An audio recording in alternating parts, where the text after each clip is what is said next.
Hi everyone, I wanted to show you that I finished off the altered book project. So what I did once it dried off is I started making the little miniature things to go inside.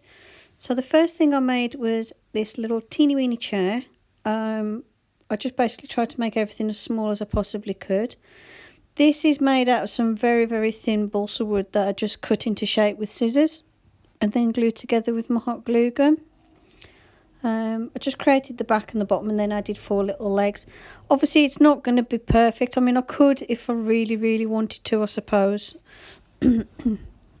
like cut into the base of the chair so that the legs would fit a bit more further apart and stuff, but I wasn't too worried because it's not like you're really going to see it that much. The annoying thing was actually getting the legs to stay in place. I did have to glue them a couple of times. And as you can see, that's the tiny little chair. And then I knew I wanted some other stuff with the little chair. I just knew I needed a chair in the corner nearest the centre of the book. So I decided to make a little coffee table to go with it. And for that, I just took a very small rectangular piece of balsa wood and stuck three pieces of matchstick in the middle to create like a central column. And then I've got this like wrinkly brown tissue paper, which you'll see me using a bit, and it looks like wood when it's on miniatures. It's from another kit, and I covered the table in that just to add that nice texture to it. And while it was fiddly, but it was worth it in the end because it did add that nice texture to it without me having to sort of try and do the whole glue and tissue paper thing on this tiny little table. The hardest part was just getting it to glue over the edges. And once I created a little table, I stuck it inside. Now you can't see very well in the book at the minute, but I do partway through recording this, you'll see me get my, like suddenly the light will get brighter because I actually got my big light out for filming. It was just because the light's behind me, because obviously the window's quite bright. So you can see I've got my filming light out now so you can see a bit more inside.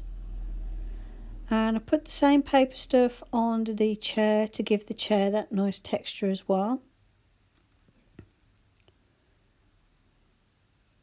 It's just a case of sticking some on the front and then folding it over and folding it underneath the seat of the chair and getting it to stick in. I find tweezers come quite useful for this when it's this size. And then I stuck a piece on the back as well just to finish that off.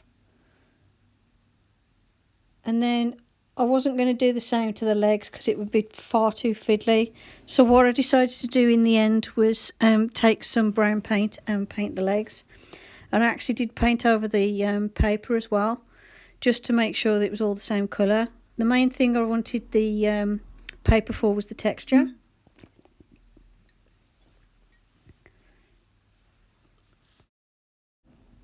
So I just used the acrylic paint and covered up any bits where the bare wood was exposed, and also put it over where the paper was to make the colour all the same all the way around on the chair. And then it was a case of sticking it in place. I found it easier to stick it in place before doing the dry brushing on it, and you'll see later on I dry brush a slightly paler colour over the top so it does stand out a bit more. On camera it doesn't pick up very well here, but it does stand out a lot better than that in real life, but you'll see on the photo at the end. They do look like they're blending a bit too well on camera, but I did lighten them up a bit in the end. And then I had to think about what else I could use, what else would need to be in the scene. So I decided to add the little staircase because I decided that it'd be a good idea to have a second floor. And for this I just got pieces of very thin balsa wood, and I cut it. It was about 1 centimetre wide and about 0.5 centimetre deep, so very small very thin rectangles, and I just glued those going up to about halfway up the book, and then created a second floor. And what I did for that is took another thin piece of balsa wood and trimmed it down, and I cut out a hole in the back because that's where if someone was up the stairs, that's the way they'd get in. And then I decided to add some more little bits. So I decided here to make a little cupboard to go by the table and chair downstairs. This is like a little kitchen cupboard that I created because I wanted it to look like downstairs is where whoever lives here prepares their food. And all I did was made a very simple box shape with some balsa wood, and then stuck 2 squares of balsa wood on the front for the doors, like so. It's just a very basic, very simple cupboard. Obviously there's only so many things I can do at that size. And I put a small piece of wood on the top as like a little chopping board, and later on you'll see I've got these really teeny little bead things, and I put those on to represent some berries or some food or fruit that the people who live here are cooking or preparing. Then I knew I needed to add some more steps, so I decided before putting the oven in place to add some more stairs, and then I stuck the little kitchen cupboard in place. I could have painted it first, but I actually found it quite easy to paint it in situ, so that's what I did. And I added more stairs going down the front to show that, like, obviously it'd be easier for someone to get onto if they got on at the bottom. And then it's just a case of touching up a couple of things with some paint, and for this I just used my smallish brush. I can't remember exactly how small it is, but it is tiny. And I painted the little cabinet that I made brown. Again, unfortunately, because I painted it brown as a base colour, it does blend in at this stage. But I did change it afterwards. I made it even darker, and then I did a bit of dry brushing over the top and some details of the handles. So you can see downstairs there's like a little cupboard, a table and a chair. And on the top I painted the floor and then made a little bed, and then added this little piece of folded cloth. Literally like it's about, I don't know, about 2 centimetres long and about 1.5 centimetres wide. Folded it over and glued it together, and then I got a piece similar size and kept rolling it and gluing it as I rolled it to create the little pillow. And then I just trimmed that to the width that I wanted. Just made sure I glued the ends down really well. And then I find for stuff like this it's easier to stick it with the tweezers.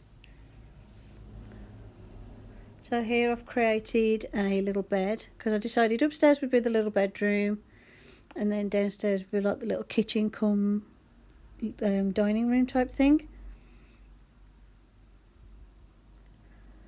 And then the next thing I decided to add was, I can't remember, I'll just look on the video, let's have a look. Oh, I did a little cupboard to go next to the bed. Again, exactly the same, just made a very basic rectangle shape and then added 2 doors on the front, but I just did this one even smaller than the kitchen cabinet, because this is like a little sort of bedside unit just for storing a few bits and bobs in. Maybe the person who lives there stores some little books in there, or a few clothes, something like that. And I didn't make a back on this. You don't have to, because it's going to be stuck in the model. No one's going to see the back because I'm not making it so it opens or anything. So I just created this shape in little small pieces of balsa wood, which unfortunately stuck to my hand at one point. And then I took another piece of wood and placed it on top to create the top of the little unit. And then you'll see what I do is cut 2 very tiny squares out of the balsa wood and stick that on the front to make the cupboard doors. I didn't do the glue gun trick to make the door handles on this one because it's so small. I just left it. But on the kitchen cabinet downstairs, I used hot glue and did my little method where I put a little bead of glue on and then just swirl it around and it forms a little dome of glue, and I use that to create the cupboard handles. So there you can see there's the teeny weeny little unit, and then it's just a case of trimming off any excess wood so it wouldn't lie flat against the back wall, and then gluing it into position.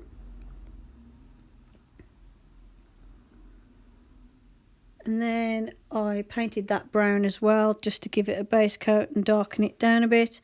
And then later on I went over it with a little black wash and then added a little bit of dry brushing over the top to make it stand out. You'll see towards the end of the video it stands out a bit more once it's all painted.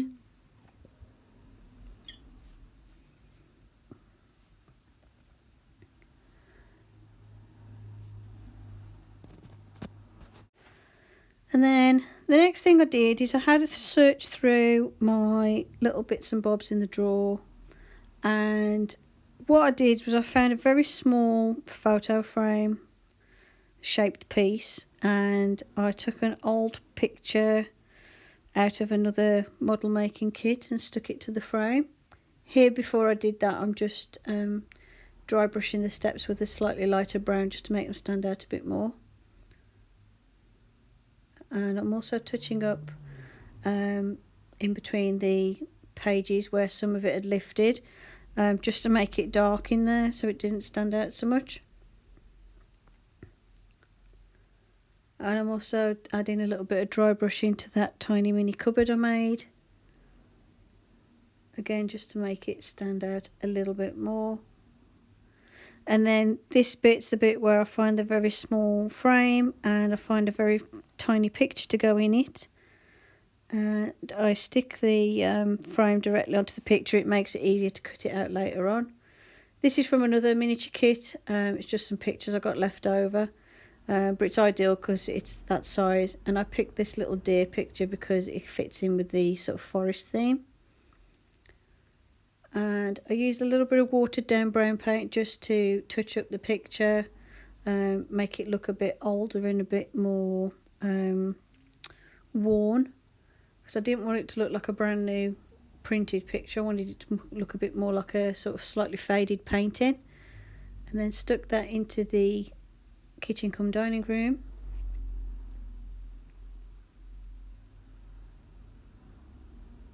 And then the next thing I did, I believe, was make the curtains.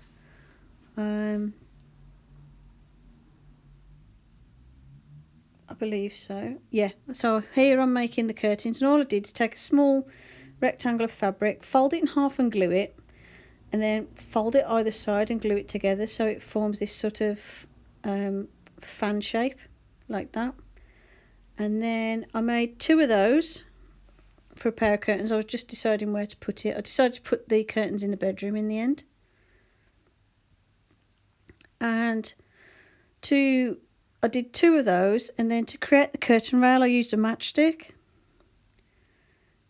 And what I did is, once I created the 2 curtains, the pair of curtains I should say, I glued those to a shortened matchstick.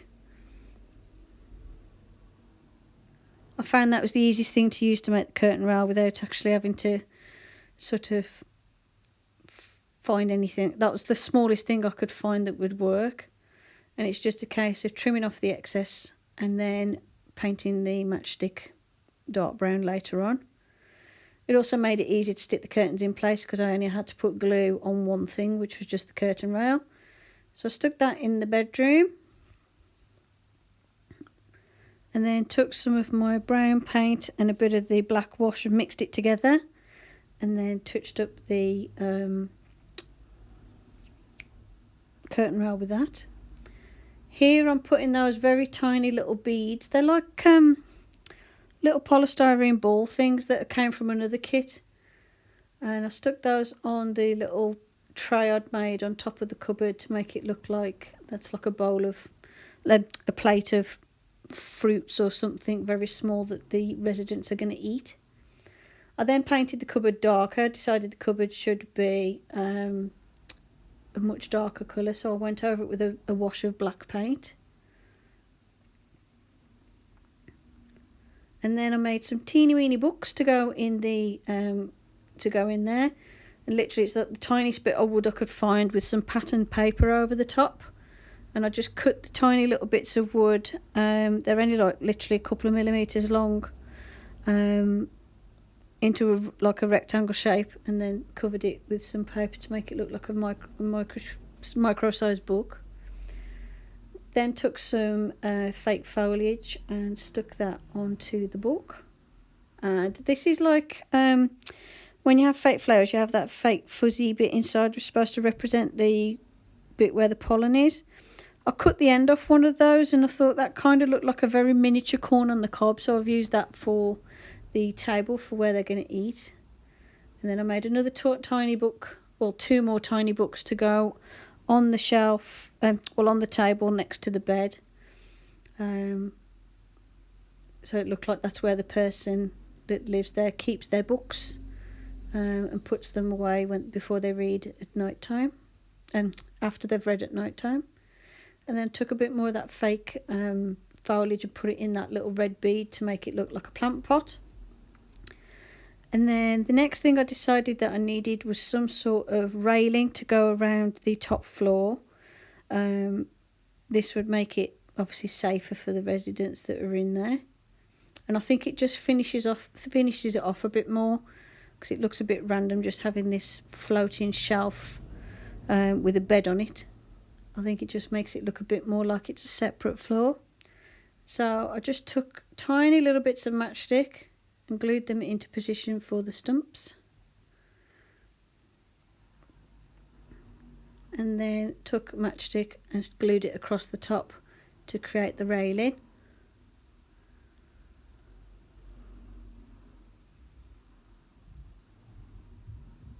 And then the small piece I cut off, I stuck around the corner. And then I carried the railing around the corner at both ends. It was very fiddly doing it in the corner nearest the spine of the book. I had real trouble getting that to actually stick and stay, so I did have to fiddle with that for a little bit just to get it to in the right position and to get it to stay where I wanted it. It was a really fiddly one. Plus I had to kind of manoeuvre it around that plant I'd put in. In hindsight I should have done the railing first, but never mind. Then I took some of my gold, it's like gilding wax stuff, and I stuck it on the door handles of the cupboard to make that stand out a bit more. And then painted the railing brown to match the rest of the tree theme of the book. Hopefully you can see a little bit better what the inside of the book looks like here, because I've moved the light down and a bit closer. It's really awkward to film when the light's really blaring through my window, unfortunately. Because normally I film with stuff flat on the tables and like film from above. But because the book's very textured at the back because of the tree at the back, I couldn't lay it flat to show you, unfortunately.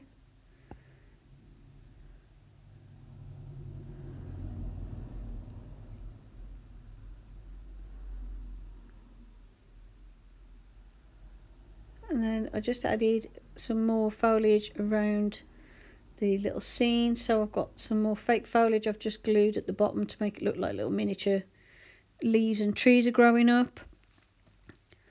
And I also have got a little bag with this, it's like little bits of green sponge that are cut up very small, very finely, and it looks like moss. So I glued some of that around the book as well. And that's pretty much it. Hope you enjoyed the video. Thanks for watching, and I'll see you in the next one. Bye for now.